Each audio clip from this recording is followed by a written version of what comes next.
Hello everybody, the Law Gnome is here. Well, I've seen too much.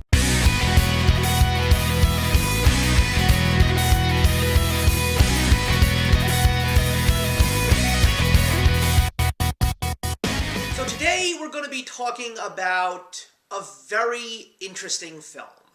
It is a movie that has been talked about pretty much for the last couple of months. It also happens to be one of my most anticipated films in 2020, and I wasn't even sure if I was going to be able to see it due to the COVID-19 pandemic. It, of course, is the newest film from one of the most praised and most innovative directors of the last 20 years, Christopher Nolan, and that movie is Tenet, starring John David Washington, Robert Pattinson, Elizabeth Debicki, and Kenneth Branagh. So, a little bit of a backstory. I had no idea what Tenet was going to be about, but I did see the trailer and it just looked so damn interesting. The other thing about this movie is the fact that Christopher Nolan wanted this to be the movie that brought America back to the theaters. Not just America, but the entire world. Because this was a point in time when movie theaters were actually starting to open. But unfortunately, it was ultra hard still for me to get the opportunity to see this film in theaters. But because of the fact that this movie has officially shown up for the ability to purchase it on Blu-ray, DVD, and even stream it on demand, this movie still counts as a 2020 watch for me. So I am finally happy to tell you guys that I am able to give you a review for Tenet. So I am not really the biggest fan of Christopher Nolan, to be honest with you, because he is very hit or miss for me. I mean, I love Memento, but I'm not the biggest fan of The Prestige. I adore the Dark Knight trilogy, but I'm not a big fan of Interstellar. Inception is a movie I loved when I saw it in theaters, but I never watched it again, and I feel that that is weird because that movie needs to be viewed multiple times to really get the gist of it. And I gotta be honest with you, the same thing goes for Tenet. This movie was definitely a fantastic piece of filmmaking. I mean, it is just stunning to watch. It is a true experience. All the visual effects, the craziness that these characters go through as far as the plot goes. The cast of characters is absolutely incredible. Everybody's acting performance is amazing in this movie. I'm also glad to see another great movie that Robert Pattinson is in because I saw him in The Devil All the Time and I thought that he was great in that movie too. I'm just glad to see him really shaking off the Twilight bug that has been bogging him down for so many years amongst a lot of film goers, and I'm just greatly appreciative of the fact that he is finally being put onto these big projects by these esteemed directors. And also a powerful score from Ludwig Göransson, who scored Black Panthers. There's just so many amazing things to really absorb when you're watching this movie. The plot itself is definitely one of the more interesting and innovative ways to describe the concept of time travel. Basically, it all starts with this CIA agent who is picked up after a mission gone wrong, and he is now brought into a whole new secret world of espionage with the use of this concept called inversion.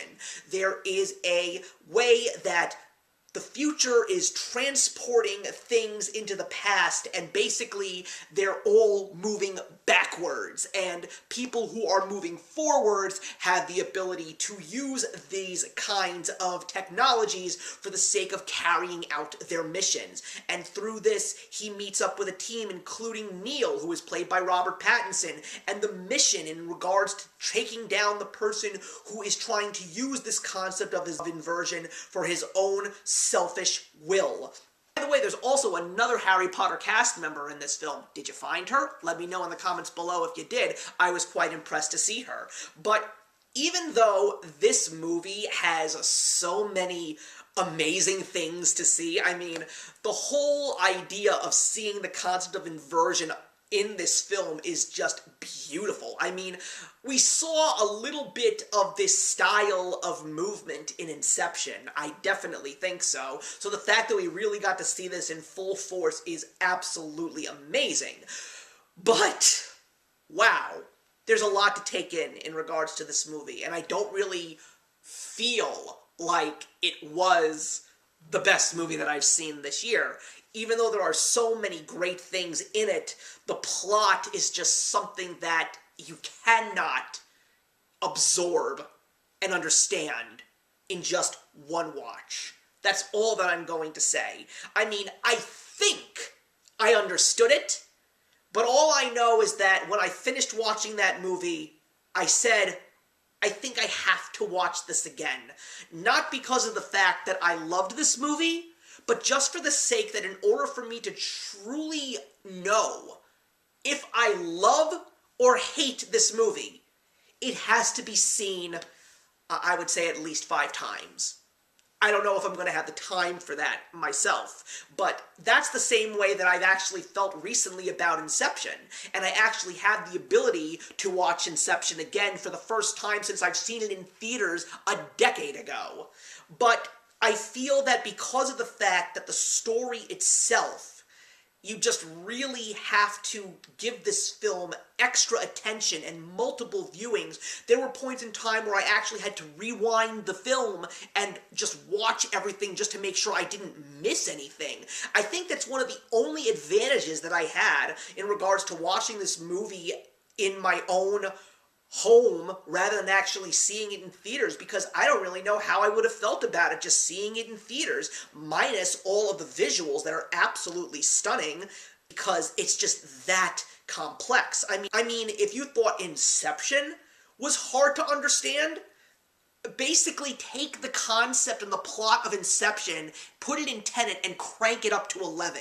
That's how complex it is. And I praise Christopher Nolan for the fact that he is willing to go in these kinds of directions to really make people think while they're watching this movie and observe and really make sure that they are engaged with this movie in order to understand this as well as so many other films of his.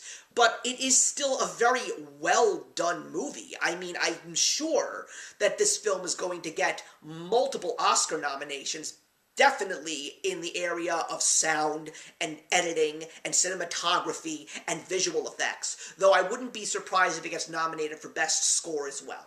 So clearly I've already answered the question. Yes, I do want to see this movie again. I actually purchased this movie, not on Blu-ray or DVD yet, but I felt that because there was no way for me to rent it, I had no issue buying it, knowing that there was going to be rewatchability here, because you kind of have to have it.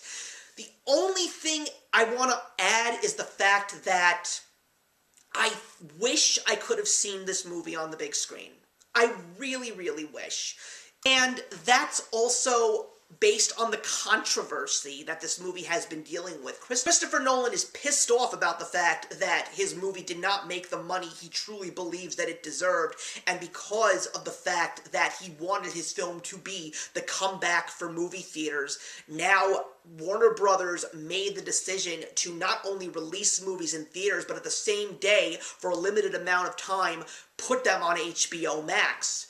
Honestly, based on my situation right now, that is the only way that I'm going to be able to see all of these great 2021 releases, because it's great to know that the vaccine is coming.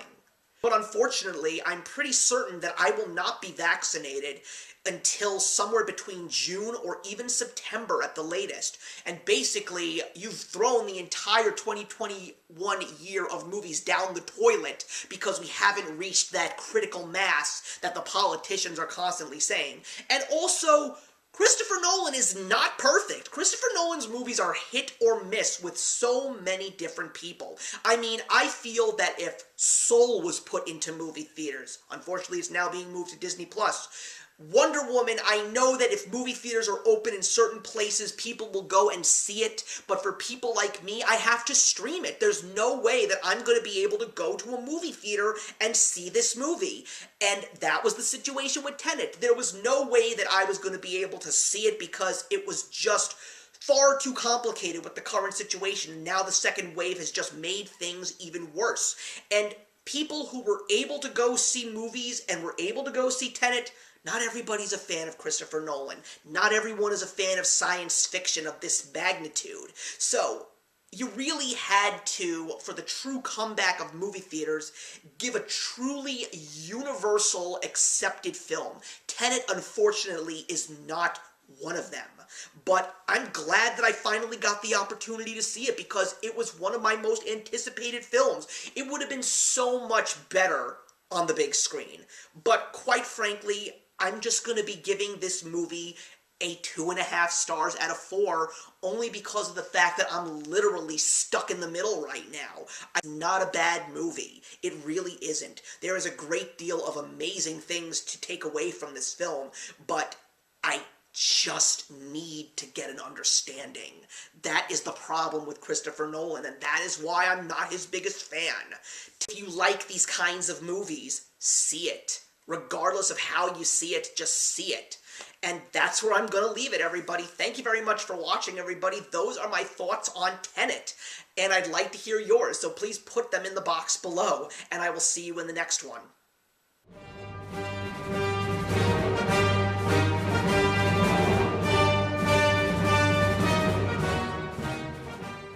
Hey, thank you so much for stopping by my channel today. If you're new here and want to see more of what my channel has to offer, please click on the link to my last video, or hit that subscribe button to be kept up to date with all of my uploads. Content of all sorts is posted here quite often, so trust me, you do not want to fall behind. I will see you in the comments, and actions speak louder than words.